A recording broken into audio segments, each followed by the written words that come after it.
ನಮಸ್ಕಾರ. ಸ್ವಯಂ ಪಾಕ ಅಭಿಮಾನಿಗಳಿಗೆ ಸ್ವಾಗತ. ಈ ದಿನ ನಾನು ಕೋಕಮ್ನಲ್ಲಿ ಜ್ಯೂಸ್ ಹೇಗೆ ಮಾಡೋದು ಅಂತ ಹೇಳಿ ತೋರಿಸ್ಕೊಡ್ತಾ ಇದ್ದೀನಿ.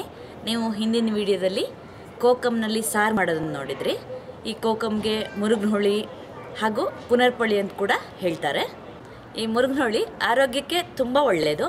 ಪಿತ್ತದ ದೋಷ ಇದ್ದವರಿಗೆ, ಹಾಗೆ ಅಲರ್ಜಿ ಪ್ರಾಬ್ಲಮ್ಮು, ಮಲಬದ್ಧತೆ, ಅಸಿಡಿಟಿ ಇದಕ್ಕೆಲ್ಲ ನೀವು ಈ ಮುರುಗ್ನಹುಳಿಯನ್ನು ಬಳಸೋದು ತುಂಬ ಒಳ್ಳೆಯದು. ಪಿತ್ತದೋಷ ಇದ್ದಾಗಲಂತೂ ನಿಮಗೆ ತಲೆನೋವು, ವಾಂತಿ, ಹೊಟ್ಟೆ ತೊಳಸೋದು ಈ ಪ್ರಾಬ್ಲಮ್ ಇದ್ದರೆ ನಿಮಗೆ ಮುರುಗ್ನಹುಳಿ ಜ್ಯೂಸನ್ನು ಮಾಡ್ಕೊಂಡು ನಿಮಗೆ ಕುಡಿದ್ರೆ ತುಂಬ ಅನುಕೂಲವಾಗುತ್ತೆ. ಬೇಕಾಗುವ ಪದಾರ್ಥಗಳು: ಮುರುಗ್ನಹುಳಿ ರಸ 2 ಟೇಬಲ್ ಸ್ಪೂನು. ನಿಮಗೆ ಈ ಮುರುಗ್ನಹುಳಿ ಅಥವಾ ಕೋಕಮ್ ರಸ ಅಂಗಡಿನಲ್ಲೇ ನಿಮಗೆ ಬಾಟಲ್ನಲ್ಲಿ ಸಿಗತ್ತೆ. ನೀವು ಅದನ್ನು ಬೇಕಾದ್ರೆ ತಂದು ಉಪಯೋಗಿಸ್ಕೋಬೋದು. ನೀರು 2 ಕಪ್ಪು, ಸಕ್ಕರೆ 2 ಟೇಬಲ್ ಸ್ಪೂನ್ ಅಷ್ಟು. ನಿಮಗೆ ಸಿಹಿ ಅಪೇಕ್ಷೆ ಮೇಲೆ ನೋಡಿ ಹಾಕ್ಕೋಬೋದು. ನೀವು ಕೋಕಮ್ ಜ್ಯೂಸಿಗೆ ಸಕ್ಕರೆ ಅಲ್ಲದೆ ಬೆಲ್ಲನೂ ಕೂಡ ಉಪಯೋಗಿಸ್ಕೋಬೋದು. ನೀವು ಸಿಹಿ ಅಪೇಕ್ಷೆ ಮೇಲೆ ನೋಡ್ಕೊಂಡು ಹಾಕ್ಕೊಳ್ಳಿ. ನೀರಿಗೆ ಸಕ್ಕರೆ ಹಾಕಿ ಸಕ್ಕರೆನ ಚೆನ್ನಾಗಿ ಕರಗಿಸ್ಕೊಳ್ಳಿ. ನೀವು ಯಾವುದೇ ಜ್ಯೂಸ್ ಮಾಡಬೇಕಾದ್ರೂ ಫಸ್ಟು ನೀರಿಗೆ ನೀವು ಸಕ್ಕರೆ ಹಾಕಿ ಕರಗಿಸ್ಕೊಂಡ್ಮೇಲೆ ನೀವು ಹುಳಿ ಹಿಂಡಬೇಕು. ಯಾಕಂದರೆ ಸಕ್ಕರೆ ಹುಳಿ ಹಿಂಡಿದ ಮೇಲೆ ಸರಿಯಾಗಿ ಕರಗಲ್ಲ. ಈಗ ನೋಡಿ, ಸಕ್ಕರೆ ಎಲ್ಲ ಚೆನ್ನಾಗಿ ಕರಗಿದೆ. ಇದಕ್ಕೆ ಕೋಕಮ್ ರಸನ ಹಾಕಿಬಿಟ್ಟು ಒಂದ್ಸಲ ನೀವು ಕೈ ಆಡಿಬಿಟ್ರೆ ನಿಮಗೆ ಕೋಕಮ್ದು ಜ್ಯೂಸ್ ರೆಡಿ ಆಗುತ್ತೆ ಕುಡಿಲಿಕ್ಕೆ.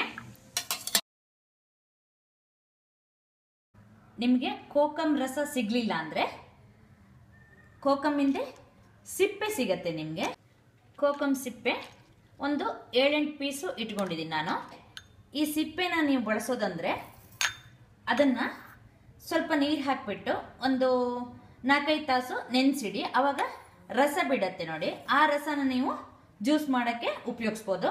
ಜ್ಯೂಸು ಮಾಮೂಲಿ ಈ ಕೋಕಮ್ ರಸದಲ್ಲಿ ಮಾಡಿದಂತಲೇ ಮಾಡೋದು. ಸಕ್ಕರೆನ ಕರಗಿಸ್ಕೊಂಡ್ಬಿಟ್ಟು, ಸಕ್ಕರೆ ಕರಗಿದ ಮೇಲೆ ಈ ಮುರುಗ್ನಹುಳಿನ ಅಥವಾ ಕೋಕಮ್ಮನ ನೆನೆಸಿಟ್ಟಿದಿರಲ್ಲ ಆ ರಸನ ಹಾಕೊಳ್ಳೋಣ.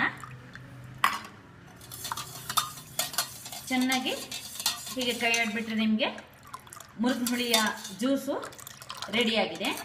ನೋಡಿ, ಈ ಜ್ಯೂಸು ಅಷ್ಟು ಪಿಂಕ್ ಕಲರ್ ಇಲ್ಲ.